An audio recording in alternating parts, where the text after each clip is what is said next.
Good morning, dear student. Today I will discuss about physics very important topic, motion.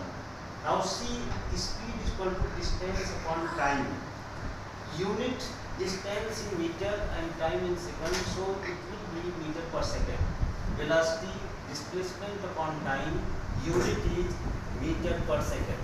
Now come to average speed, total distance upon total time, and average velocity resulting displacement upon total time. What do you mean by resulting displacement? Final displacement. For example, if any person go anywhere and return back at the same position, in that case displacement be 0. Now come to acceleration. A is equal to change in velocity upon time interval.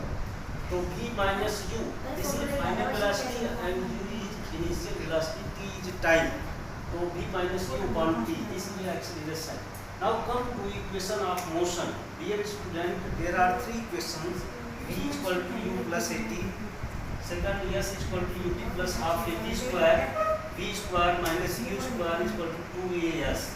Where v is final velocity, u initial velocity, a acceleration, t time, s is distance, right?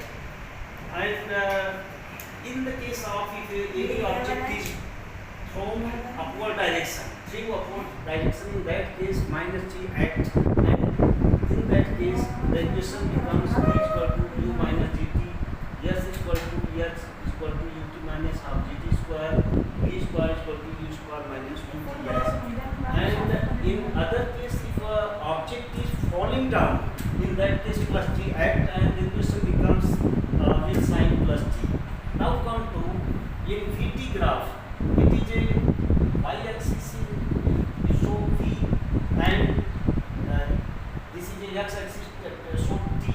VT graph, if a line is parallel to x-axis with time t, that case v is constant, acceleration is 0, right?